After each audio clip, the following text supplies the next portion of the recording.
Evangelho de Marcos, capítulo 6, versículos de 45 a 52. Imediatamente, Jesus obrigou seus discípulos a embarcar para chegarem primeiro que ele à outra banda do largo, a Betsaida, enquanto despedia o povo. Depois que os despediu, retirou-se a um monte a fazer oração. Chegada a noite, encontrava-se a barca no meio do mar, e ele só em terra. Vendo-os cansado de remar, pois o vento lhes era contrário, cerca da quarta vigília da noite, foi ter com eles, andando sobre o mar. E fez menção de passar adiante.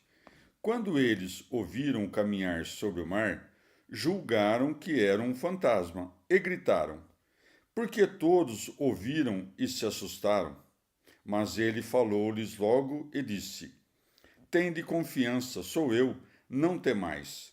Subiu em seguida para a barca a ir ter com eles, e o vento cessou. Ficaram extremamente estupefatos, pois não tinham dado conta do que se tinha passado com os pães. O seu coração estava obcecado. Palavra da salvação. Comentário Marcos 6, de 45 a 52. São Beda. Justificadamente, causa impressão o fato de Marcos dizer que, depois do milagre dos pães, os discípulos atravessaram o lago até Betsaida, enquanto Lucas parece dizer que o mesmo milagre se realizou na região de Betsaida. A não ser que, porventura, compreendamos que quando Lucas fala em um local deserto, que é Betsaida, não se refere ao interior da própria cidade, mas aos locais desertos dela próximos. Quando Marcos diz para chegarem primeiro que ele a Betsaida, refere-se à própria cidade. Segue-se. Depois que os despediu, retirou-se a um monte para a fazer oração. Nem todo aquele que ora sobe ao monte, mas ora bem aquele que, orando, busca Deus. Já quem suplica por riquezas, pelas honras desse mundo ou pela morte dos inimigos, este envia a Deus preces sem valor, enquanto faz nas profundezas. João declara o motivo pelo qual o Senhor, depois de despedir o povo, retirou-se a um monte para orar. Jesus, sabendo que o viriam arrebatar para o fazerem rei, retirou-se de novo, ele só para o monte. João 6,15. Segue-se. Chegada a noite, encontrava-se a barca no meio do mar e ele só em terra. Escreveu Teodoto, outrora bispo de Farana, que o Senhor não tinha peso corporal em sua carne, mas que, sem ter peso, andou sobre o mar. Mas a fé católica prega que ele tem peso segundo a carne, pois Dionísio, eminente entre os escritores eclesiásticos, no opúsculo sobre os nomes divinos, assim afirma: Ignoramos de que maneira ele, sem mergulhar os pés que tinham peso corporal, caminhava sobre uma substância úmida e instável.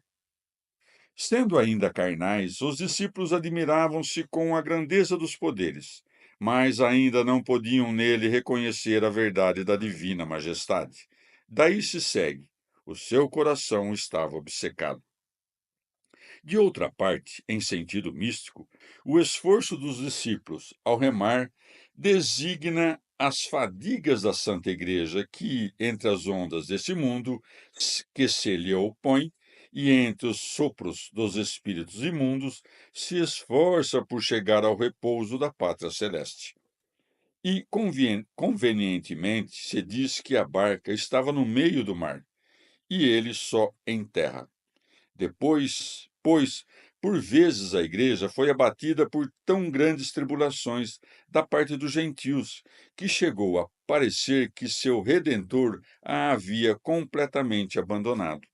Mas o Senhor vê os seus trabalhando no mar, pois, para que não faltem nas tribulações, fortalece-os com o olhar de sua piedade, e, enfim, liberta-os com seu auxílio manifesto.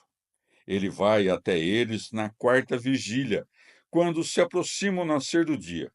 Pois quando o homem tiver elevado sua mente à luz do protetor celeste, então o Senhor prestará auxílio e serão sedados os perigos das tentações. Frequentemente parece que a piedade celeste abandonou os fiéis na tribulação, de modo que se pense que Jesus quis passar por eles, desprezando-os enquanto lutavam no mar. De outra parte, até hoje, os hereges pensam que o Senhor foi um fantasma, o que não assumiu a carne de uma virgem. Ele está também presente em cada coração, pela graça de seu amor. E aí, logo, todas as guerras dos vícios, do mundo que é contrário, ou dos espíritos malignos, uma vez retidas, cessam